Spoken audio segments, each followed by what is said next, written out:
The silence backstage was the wrong kind. Not the quiet that settles before a show, the held-breath stillness of musicians tuning, of anticipation building into something good. This was the silence of a room where something had just gone wrong, and nobody had figured out yet how badly. It was March 14th, 1968. The Hartwell brothers had a sold-out show in 40 minutes, and their lead guitarist could not move 3 fingers on his right hand. Roy Hartwell found him in the narrow back hallway of the Bluebird Roadhouse on Nolensville Pike in Nashville, Tennessee, sitting with his back against the cinder-block wall, his guitar case lying flat beside him like a fallen thing, his face drained of every color it had owned an hour ago. The nerve had gone. The hand was useless. The doctor reached by telephone, said the word compression, and then said weeks, and Roy stopped listening after that. He walked back into the dressing room and stood in the center of it and looked at what remained. A bassist, a drummer, a piano player, and his younger sister Clara, who was 23 years old and had never fronted a show alone in her life. 140 people were already in their seats on the other side of that door. The 2-drink minimum was running. The room was warming up. They had waited 3 years for a sold-out Tuesday. Clara looked at her brother and said nothing. Roy looked at his sister and said, "Go out there. Keep them warm. I'll find something." She picked up the microphone and walked out. For a moment, no one moved. But that moment didn't start there. And what walked through the side door of the Bluebird Roadhouse, while Clara Hartwell was standing alone on that stage, is the reason people in Nashville still talk about that Tuesday night more than 50 years later. If you believe some moments are not accidents, stay right here. And if this is your first time on this channel, you found it at exactly the right time. Subscribe, because this story is only getting started. To understand what Clara Hartwell was walking into, you have to understand what the Bluebird Roadhouse meant to Nashville in 1968. It was not a glamorous room. The walls were raw brick and pine board, darkened by a decade of cigarette smoke and whiskey vapor. The stage was a raised platform barely deep enough to hold a full band without someone's elbow catching the curtain. The lighting rig was 3 fixed spots and a follow that tracked left and right, depending on which direction the engineer was paying attention. The tables were mismatched. The chairs were mismatched. The PA system had been repaired so many times that the original components were probably outnumbered by the replacements. But the acoustics were extraordinary. Something in the dimensions of the room, the low ceiling, the width of the walls, the way the hardwood floor ran right up to the base of the stage, created a sound that belonged entirely to that space. Musicians who played the Bluebird Roadhouse talked about it the way painters talk about certain kinds of afternoon light. It made everything more honest. There was no hiding in that room. What you brought to that stage was what the audience heard, amplified and clarified and stripped of pretense. The Hartwell brothers had been playing it for 3 years. Roy Hartwell, 31, was the architect of the band, the lead guitarist, the arranger, the one who chose the set lists and negotiated the bookings and kept the van running.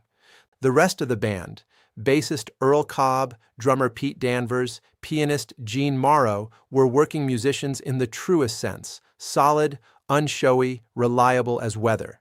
And then there was Clara. She had been singing since before she understood what singing was. Church harmonies at 7, county fair stages at 12, roadhouse sets at 16, standing half a step behind Roy, filling the room with a voice that people turned toward instinctively, the way you turn toward warmth. She was not a backup singer. She was something the band had not yet found the right word for. Tonight, with the band incomplete and the clock running, she was about to find out exactly what that word was.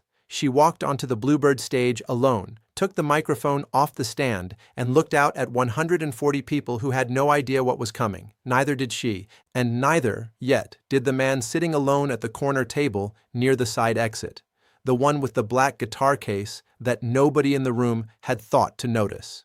Clara did not introduce herself. That was the first thing people remembered afterward, that she walked out without preamble, without apology, without the nervous over-explaining that a lesser performer might have reached for to fill the gap where the band should have been.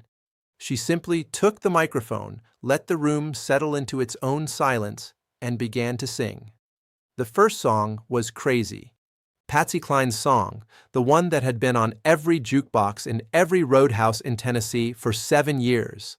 The one that audiences thought they already knew so well they could hear it in their sleep. Clara sang it like she had written it herself the night before. Like the grief in it was personal and recent and had not yet fully dried. By the end of the first chorus, the room had stopped moving. Glasses sat untouched. Conversations that had been winding down went completely quiet. A man in the third row set his cigarette in the ashtray and forgot to pick it back up. She followed it with an original, a slow, spare ballad Roy had written 3 years earlier about a father who worked the night shift his whole life and died before his kids were old enough to thank him. Most of the room had never heard it. By the final verse, it did not matter. The song found every person in that space who had ever lost someone before the conversation was finished, and it sat down beside them. The third song was hers alone. She had written it at 19, on the back of a grocery receipt, sitting in a car outside a hospital in Murfreesboro, waiting for news that turned out to be bad. She had never performed it publicly. She performed it now because it was the truest thing she had, and the room had earned it. When she finished, the applause was immediate and full and real. Clara stood in it for a moment. Then she did something that nobody in the room expected. Not the scouts in the back, not the old musicians at the bar, not the couples who had driven in from the suburbs on a Tuesday night, hoping for something worth the drive. She held up one hand, and the room went quiet again. She looked out at 140 faces, and she said it plainly, without theater, without embarrassment. Our guitarist got hurt tonight, and he can't play. So I'm asking, is there anyone in this room who can play guitar? The room laughed, the way rooms laugh when they are certain something must be a joke. Clara did not laugh. I mean it, she said. I have a full show to play, and I'm not leaving this stage early. The laughter faded. People looked at one another. Someone near the middle started to raise a hand and then slowly lowered it. And then the man at the corner table, the one with the dark jacket and the unhurried posture and the black guitar case that had been sitting beside his chair unnoticed for the better part of an hour, set down his glass of water and stood up. Don't go anywhere. Because what he said to Clara before he ever touched a single string is the part of this story that changes everything. If this is landing the way it should, hit subscribe. This channel exists for exactly these moments, and the next one is already waiting for you. He was 36 years old, and he was carrying more than a guitar. John R. Cash had spent the better part of the last decade trying to survive himself. The amphetamine years had taken things from him that no amount of comeback could fully restore. Relationships, recordings, entire seasons of his life that existed in his memory only as fragments and damage reports. He had been found wandering. He had been arrested. He had driven a tractor into a lake on a Tennessee farm he could barely remember buying. He had been declared, by more than one person who loved him, to be beyond saving. But March of 1968 was different. 5 weeks earlier, on February 22nd in Ontario, Canada, he had dropped to one knee in front of a live audience and asked June Carter to marry him. She had said yes. He was sober. He was recording what would become the most important album of his life, a live record cut inside the walls of Folsom Prison for men who had not heard music played for them like they mattered in longer than most of them could recall. He was rebuilding, brick by brick, the version of himself his mother had always believed existed underneath the wreckage. He had stopped into the Bluebird Roadhouse because June was visiting family, and the night was long, and something about the lit sign in the window had pulled at him in a way he did not examine too closely. He had his guitar because he always had his guitar. He had carried one since he was 12 years old in Dyess, Arkansas, and he did not intend to stop. When Clara asked the room if anyone could play, Cash did not deliberate. He picked up the case, moved through the tables without hurrying, and stopped at the edge of the low stage. Clara looked down at him from 2 feet above. She recognized him in the half-second it took her eyes to adjust from the stage light to the dark of the room. Her grip on the microphone tightened. She said nothing. Cash looked up at her and spoke quietly enough that only she could hear him above the murmur that was beginning to ripple through the audience as people turned and recognized and started reaching for each other's arms. "This is your show," he said. "You tell me what you want to play, and I'll follow you. I'm just the guitar tonight." Clara stared at him for a moment that felt, she said later, like it lasted considerably longer than it did. "Do you know, I still miss someone?" she said. Something shifted behind his eyes. A small, unguarded thing. "I wrote it," he said simply. He stepped up onto the stage. The room detonated. Not immediately. It moved through the audience like a wave moves through water, the recognition passing from table to table, person to person, a ripple of disbelief becoming a current of something close to reverence. People rose from their chairs without deciding to. A woman near the back pressed both hands over her mouth. The two scouts who had been quietly nursing drinks and taking notes in the back of the room put their pens down at the same time and did not pick them up again. Cash slung the guitar strap over his shoulder, settled the instrument against his body with the ease of a man for whom the motion was as natural as breathing, and turned to face the room. He did not introduce himself. He did not speak to the crowd. He looked out at 140 faces for exactly 3 seconds, long enough for the room to understand what it was about to receive, and then he played the first chord. What came next would not leave a single person in that building for the rest of their lives, but it was what happened when the music finally stopped. What Cash said to Clara in the 40 seconds before the scouts reached the stage that revealed the real reason he had walked through that door, and it had nothing to do with music.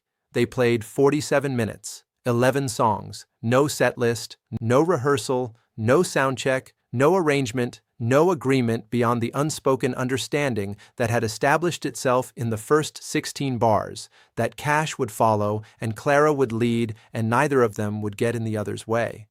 He tracked her the way a shadow tracks its source, instinctively, without effort, adjusting to every turn she made before she finished making it. When she slowed, he slowed. When she leaned into a line and held it past where most singers would let go, he let the guitar breathe beneath her and waited. 3 songs in, he began singing harmony. She had not asked him to. He simply heard the space where a second voice belonged and filled it, quietly, from 2 steps behind her, the way you fill a room with light by opening a door rather than announcing you intend to. The audience did not move for 47 minutes. A man in the front row who had come in alone and planned to stay for 1 drink closed out a $4 tab at midnight. A couple celebrating their anniversary in the back corner held hands across the table for the entire second half of the show and did not speak. The bartender stopped making drinks. The 2 scouts in the back of the room sat with their notebooks closed in their laps and simply listened, which was something neither of them did very often. When the final song ended, the room came apart. Clara stood at the microphone with her hands trembling slightly at her sides. Not from nerves, but from the particular physical cost of having given everything. And Cash stood 2 steps behind her, his right hand resting flat against the body of his guitar, watching her receive what the room was giving her with the quiet satisfaction of a man who had just seen something confirmed that he already believed. She turned to him when the applause was still at full height. She said, "Why did you do this?" Cash looked at her for a long moment. Then he said, "I'll tell you, but not here." He nodded toward the side door. They slipped off the stage before the scouts reached the front, before Roy could cross from the wings, before the room finished deciding what it had just witnessed. In the narrow side corridor that ran along the building's outer wall, bare concrete, a single overhead bulb, the sound of the audience still crashing through the thin partition behind them, Cash set his guitar case down and turned to face her. What he told her in the next 4 minutes was something Clara kept private for 35 years. When she finally spoke about it publicly, in a 2003 interview with a small Nashville music journal, she said it was the only piece of advice she had ever received that she followed without question, every single day, for the rest of her career. What he said to her and the secret behind why Cash was carrying that guitar on that specific night in that specific room is the part of this story nobody saw coming. This channel was built for moments like this one. If you are not subscribed yet, now is exactly the right time. The real story behind that night begins not in Nashville, but in Dyess, Arkansas, in the summer of 1944. Cash was 12 years old when his brother Jack died. Jack was 15, the older one, the steady one, the boy their mother Carrie said God had marked for something important. He had been working the afternoon shift at the school mill, cutting fence posts to help the family through a lean season when the table saw pulled him in. He lived for 8 days. Cash sat beside him for most of those 8 days, watching his brother leave in increments, and when it was finally over, he walked out of that hospital carrying a weight he would never fully put down for the rest of his life. Carrie Cash buried her eldest son and then did the only thing she knew how to do. She sang, every evening without fail, hymns mostly, old ones with long memories and deep roots. She told her remaining children that music was not something you did for applause or money or recognition. She told them it was the language the soul used when words ran out, and that anyone who had been given that language had a responsibility, not a choice, a responsibility, to use it in service of other people the moment arrived. Cash never performed without hearing her say it. He carried the guitar everywhere, not as habit, but as instruction. He had slipped into hospital wards and played for men who had not spoken in weeks. He had stood at the back of funeral services for people he had never met because someone had asked him to come. He never spoke about it publicly. It was not for public consumption. It was between him and his mother and the memory of a boy who died at 15 on a Tuesday afternoon in Arkansas. When Clara Hartwell asked the room if anyone could play, Cash stood up because Carrie Cash had spent 24 years making sure he would. What that truth did to Clara and what it built in the years that followed is where this story finally lands. Clara Hartwell signed with a Nashville label 8 weeks after that night. Both scouts from the back of the Bluebird Roadhouse reached out within 48 hours. She chose the one who told her she could keep writing her own songs. She recorded 4 albums between 1969 and 1978. Spare, honest records that never charted high enough to make her famous, but never stopped mattering to the people who found them. Session musicians who played on her records spoke about the experience for decades. Artists you have heard of recorded her songs without always crediting her by name. In the 2003 interview, when the journalist finally asked her what Cash had told her in that side corridor, Clara was quiet for a long moment before she answered. She said he told her that his mother had raised him to understand one thing above everything else, that talent is not a possession. It is not something you protect or manage or save for the right occasion. It is a responsibility that activates the moment someone needs it. You do not wait for the perfect stage or the perfect room or the perfect circumstances. You pick up the guitar and you walk forward. Then she said something the journalist did not expect. She said, he told me his brother never got to find out what he was for, and that every time he picked up that guitar for a stranger, he was playing for Jack too. Some nights the plan collapses completely. The guitarist goes down, the stage goes bare, the room full of strangers waits in the silence for something to hold on to. Those are the nights that last forever. If this story stayed with you, subscribe. There are more where this came from, and every single one of them is true in the ways that matter most.